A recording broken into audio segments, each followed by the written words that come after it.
Good afternoon आशा करছি সকলেই খুব ভালো আছো। সকলকে আমার অনেক অনেক ভালোবাসা শুভেচ্ছা দিয়ে আজকে আমি আমার নতুন ব্লগ শুরু করছি।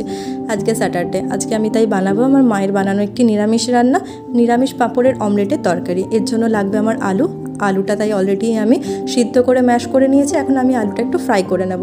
তার জন্য আমি তেলের মধ্যে দিয়ে দিলাম টমেটো, দিলাম লঙ্কা, দিচ্ছি নুন আর দিলাম হলুদ। তারপর দিয়ে দিচ্ছি আমার ম্যাশ করে রাখা আলুটা আমি দিয়ে খুব ভালোভাবে মশলাটার সাথে ফ্রাই করে নেব। যারা নিরামিষ খান তারা কিন্তু অনায়াসেই রান্নাটা বানিয়ে নিতে পারেন, কারণ এর জন্য কিন্তু পেঁয়াজ বা রসুন কিন্তু ইউজ করতে হয় না। আমার আলুটা খুবভাবে ফ্রাই করা হয়ে গেছে। এখন আমি পাঁপড়ের দু সাইড খুব ভালোভাবে জলের মধ্যে ডুবিয়ে তুলে নেব। বেশিক্ষণ কিন্তু জলের মধ্যে রাখলে চলবে না, তাহলে কিন্তু পাঁপড়গুলো নেতিয়ে যাবে। নেতিয়ে গেলে কিন্তু খেতে ভালো লাগবে না। এখন আমি স্টাফিং করে রাখা আলুটা পাঁপড়ের মধ্যে দিয়ে দিচ্ছি। সপ্তাহতেও খুব ভালোভাবে রান্না করা হয় না, তাই আমি চেষ্টা করি উইকেন্ডে কিছু না কিছু রান্না করার। আর এই রান্নাটা তো আপনারা পনির অ্যাড করতে পারেন, কিন্তু আমার কাছে যেহেতু পনির নেই তাই আমি পনির অ্যাড করব না। এখন আমি পাঁপড়ের চারপাশটা খুব সুন্দরভাবে মুড়ে নিচ্ছি। আমাদের এত সুন্দর করে মুড়ে নিতে হবে যাতে ভিতর থেকে আলুটা বেরিয়ে না আসে।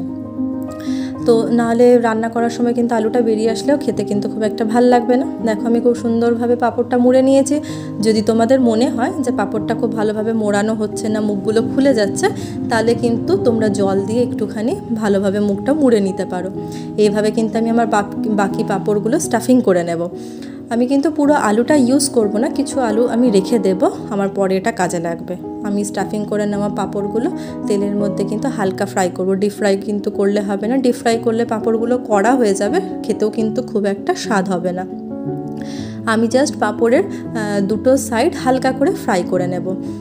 আমার দেখো পাঁপড়ের দুটো সাইড কিন্তু হালকা করে ফ্রাই করা হয়ে গেছে। আর আমি এই পাঁপড়গুলো ফ্রাই করেছি রিফাইন তেল দিয়ে, আর আমি বাকি প্রসেসটা করব কিন্তু সর্ষের তেল দিয়ে। দেখো আমি কড়াইয়ে সর্ষের তেল দিয়ে দিয়েছি, দিলাম টমেটো, আর টমেটোটা খুব ভালোভাবে নাড়াচাড়া করে আমি দিয়ে দেব লঙ্কা। তারপর আমি অ্যাড করে দেব নুন। টমেটো, লঙ্কা আর নুন আমি খুব ভালোভাবে ফ্রাই করে নেব। তারপর আমি দিয়ে দেব আমার বানিয়ে রাখা পেস্টটা। ওই পেস্টটাতে আমি ইউজ করেছি হলুদ, কাশ্মীরি লঙ্কা আর জিরে। তারপর আমি অ্যাড করে নিচ্ছি একটুখানি জল দিলে মশলাটা নিচে লেগে যাবে না। তারপর আমি কিছুক্ষণ মশলাটা খুব ভালোভাবে কষিয়ে নেব। মশলাটা আমার কষানো হয়ে গেলে আমি দিয়ে দেব আমার বাকি আলুটা। আমি কিন্তু এখানে আলাদা করে কোনো আলু ইউজ করিনি। তারপর আমি দিয়ে দেব আমার পরিমাণ মতো জল দিয়ে আমি কিছুক্ষণ ঢাকা দিয়ে রেখে দেব। তারপর আমি ঢাকা সরিয়ে দিয়ে দেব ওপর থেকে একটুখানি গরম মশলা দিয়েও আমি কিছুক্ষণ ঝোলটা ফুটিয়ে নেব। তারপর দিয়ে দেব আমার ভেজে রাখা পাঁপড়গুলো, আমি সেটা দিয়েও কিছুক্ষণ ফুটিয়ে নেব। তাহলে রেডি হয়ে যাবে আজকের আমার নিরামিষ পাঁপড়ের অমলেট।